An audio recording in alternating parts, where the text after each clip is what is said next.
민주파출소 4월 15일 9시 기준으로 1,126명의 방문을 했고 377건의 제보가 접수되었습니다.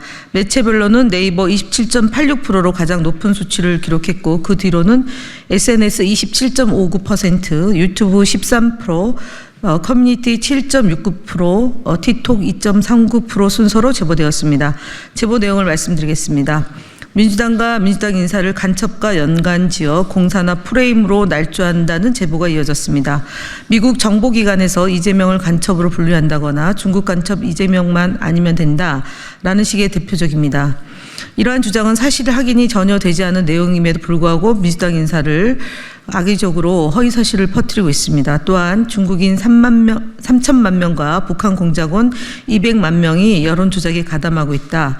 여론조사 응답자 대부분이 중국인 또는 북한 공작원이다 등의 주장도 함께 유포되며 이른바 공사나 프레임을 이용하여 민주진영에 대한 국민의 반감을 조성하라는 시도가 지속되고 있습니다.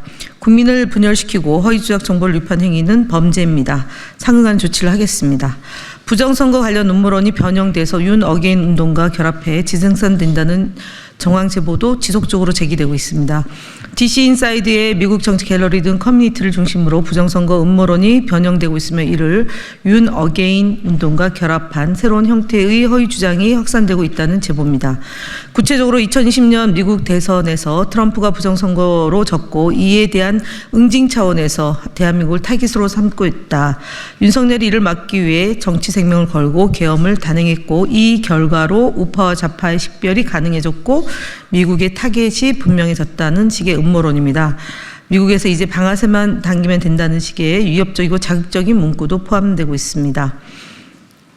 이 주장들은 윤석열 씨가 사저로 돌아가던 당시에 주민들에게 다 이기고 돌아온 것입니다 라고 말한 일화와 예곡해서 만들어지고 있습니다. 전체적으로 억지임에도 불구하고 극우 성향의 전형적인 허위 선동입니다. 매우 심각하다고 봅니다. 끝으로 제주항공 참사에 대한 음모론을 유포한 9건에 대해 고소를 진행합니다. 179명의 소중한 생명이 희생된 제주항공 참사는 대한민국 항공사고 역사상 최악의 비극입니다. 국민 모두가 깊은 충격과 슬픔에 잠긴 참국을 두고 일부 극우 세력들은 이를 정쟁의 도구로 삼고 있습니다.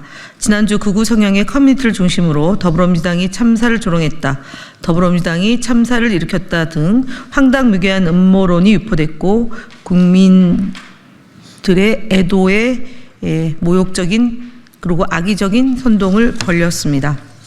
참사를 일으킨 주장에 대해서는 거짓말입니다. 이 같은 주장은 희생자와 유족을 상처를 안기는 것뿐만 아니라 우리 사회의 도덕적 근간을 흔드는 중대한 범죄 행위입니다. 이 부분에 대해서 9건에 대한 정보통신망법상 명예훼손 혐의를 고소 진행합니다. 수사기관은 이들의 죄질이 매우 중대하고 심각한 점을 고려하여 유사 사례가 재발되지 않도록 철저하고 신속한 수사를 통해 엄정하게 처벌해 주시기를 바랍니다.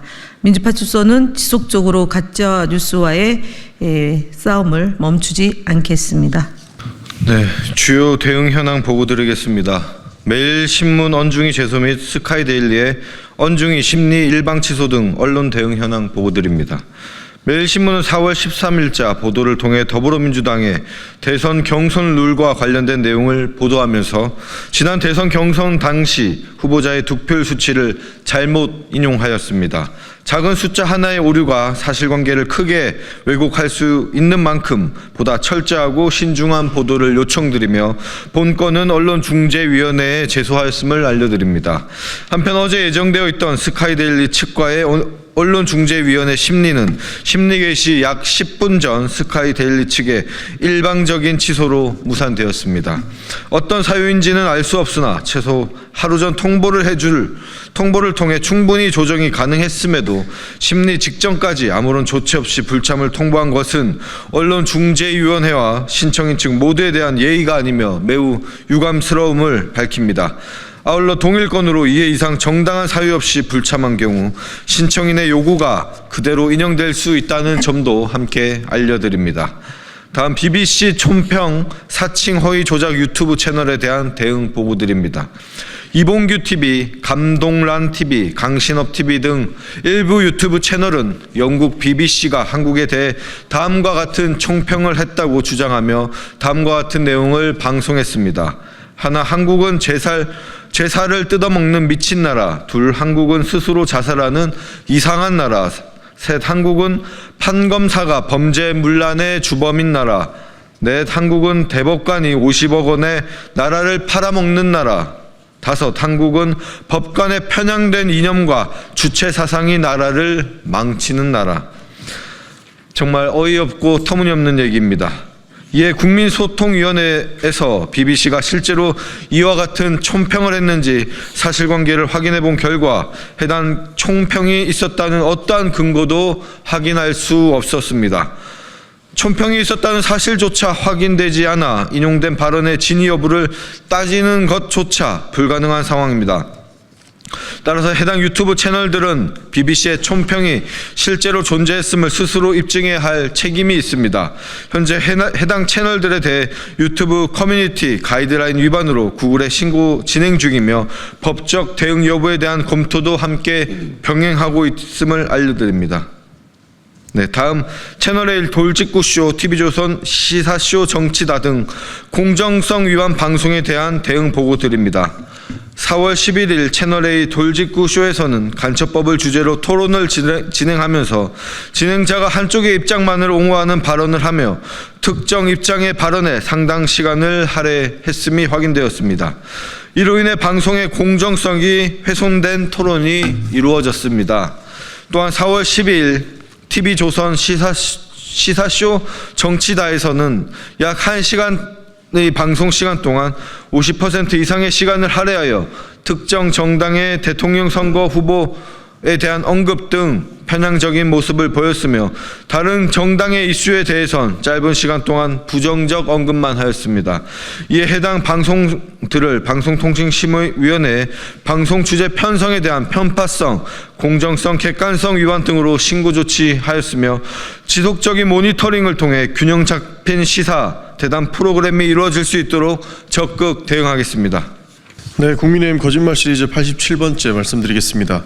권영세 국민의힘 비상대책위원장이 4월 14일 열린 자당의 비대위에서 민주당은 관세전쟁마저 정쟁의 소재로 삼는 반국익 정치를 즉각 중단하고 초당적 외교에 협력하기 바란다고 주장했습니다. 더불어민주당은 4월 10일 미래경제성장위원회에서 미국 상호관세 대응 토론회를 개최하여 민관 협력의 중요성을 논의하는 등 글로벌 통상 위기의 상황으로 적극적으로 대처하고 있습니다. 그렇게 반국익 정치를 한다는 권영세 위원장의 주장은 명백한 거짓말입니다. 한편 국제적 위기를 상황에서 한덕수 대행을 국민의힘 대선 후보로 차출하겠다며 한대행의 공적을 부풀려 띄우고 대선 출마 가능성을 높여 전국을 불안하게 하는 것은 오히려 국민의힘입니다. 대선 전국 통상위기 등 비상시국의 국정안정 책임이 있는 한덕수 대행입니다. 이런 대행이 책임을 망각하고 대통령 선거에 출마하겠다고 하더라도 말려야 할 국민의힘이 오히려 부추기며 국정 공백을 초래하고 있는 상황입니다.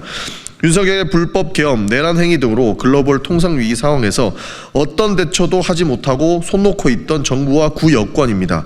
선거가 가까우니 이제야 관세 전쟁 운운하며 야당 탓을 하고 있습니다. 관세 정쟁을 정쟁의 소재로 삼는 쪽이 도대체 누구입니까?